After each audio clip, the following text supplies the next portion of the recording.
We had another important caucus discussion earlier today where we were briefed by Representative Adam Schiff on legislation that we expect to vote on in the next day or two that relates to the effort to defend our democracy.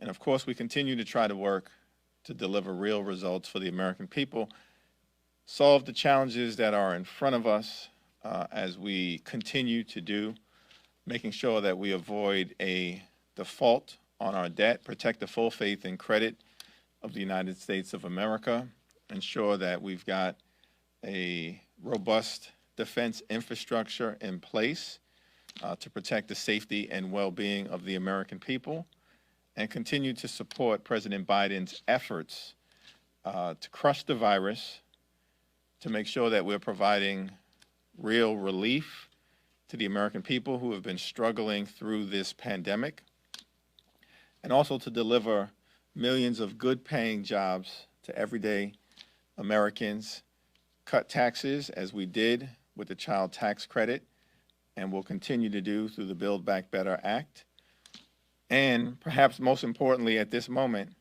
to lower costs for everyday Americans.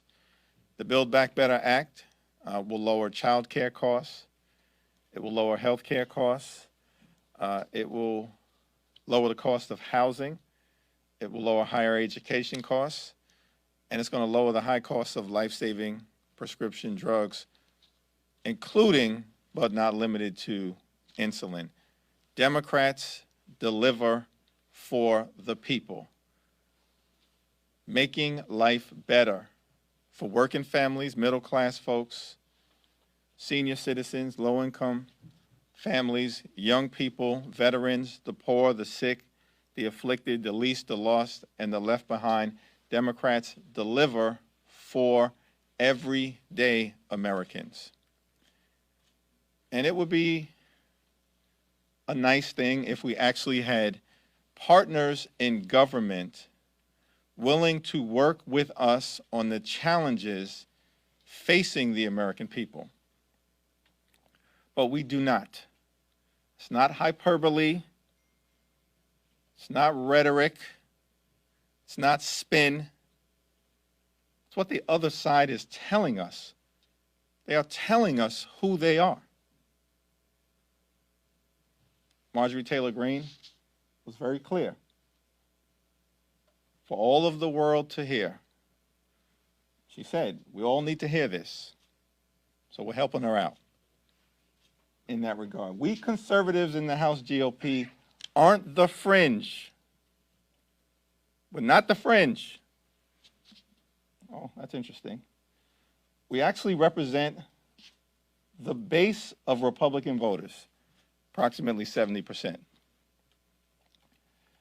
And when the party, presumably Kevin McCarthy and company, learn to represent conservative Americans, we will never lose again. They are the base.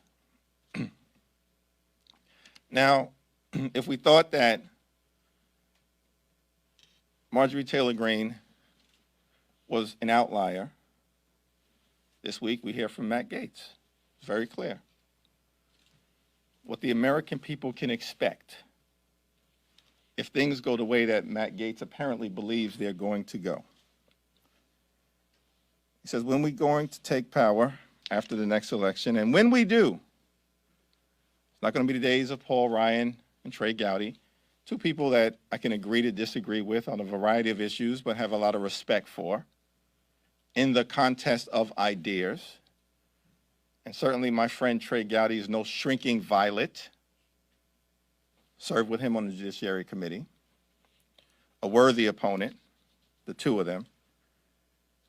And he says it's going to be the days of Jim Jordan, Marjorie Taylor Greene, Dr. Gosar, and myself. What a group. What a group. The base of the Republican Party.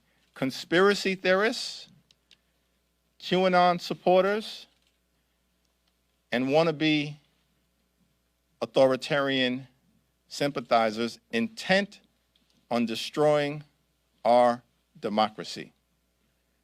in their words, not ours. And so we're going to continue to keep the focus on delivering for the American people, but this is frightening stuff. With an Omicron variant that we're trying to crush, inflationary issues that we're trying to deal with connected to the pandemic and supply chain dynamics, and of course the defense of our democracy. And this is what we're hearing from the leaders of the House Republican Conference. And I yield to my good friend, Pete Aguilar.